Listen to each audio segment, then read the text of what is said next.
Good morning, friends. Today we are going to be looking at the parts of an informational writing piece. So right now you have done a lot of research and you're starting to put that into paragraphs.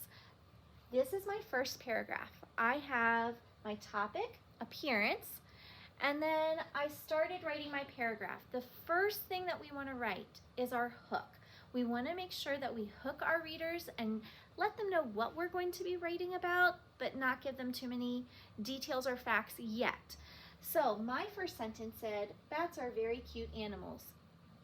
Now remember, we were talking about informational writing, and if you're a good reading detective, a lot of times you can see the author's viewpoint within informational text. So I did tell you that you are allowed to use your own opinion or your own viewpoint for your hook. You can still tell I'm going to be talking about how the animal looks because I said that bats are very cute animals. Then I went on to tell my facts about bats. Now here's where we do not want to put our own opinion. This is where we want to add our facts. So I wrote that bats have 2 eyes, 2 ears, 1 nose, and 1 mouth.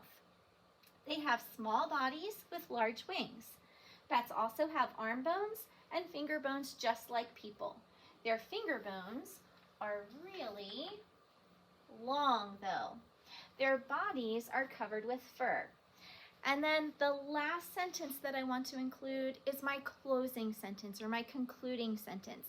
I want to make sure that I let the readers know this is the end of my writing without saying the words "the end." So I wrote, "Don't you think bats are cute?" So I thought back to my hook and I restated my hook. That's one way that we can write a concluding sentence. Now I'm ready for my second chapter. So my second chapter today is about a bat's habitat.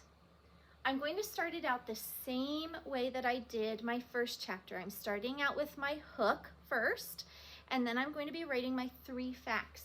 So my hook is, do you know that bats live on every continent except Antarctica? So this time, rather than starting with my own opinion, I started with an interesting fact about where bats live. Then I went on to tell my 3 other facts about bats. Bats live in roosts. They roost in dark places like caves, attics, and barns. Sometimes they will roost in tall trees. The largest and smallest bats live in Asia.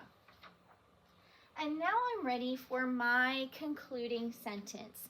Now, I could restate my opening or I could write it in a different way.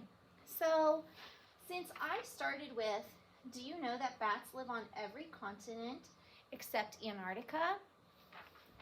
I think I'm going to just say that in a different way. And I'm going to write, bats live in many places, or now you know that bats live in many places. So I'm going to go ahead and add that to my writing.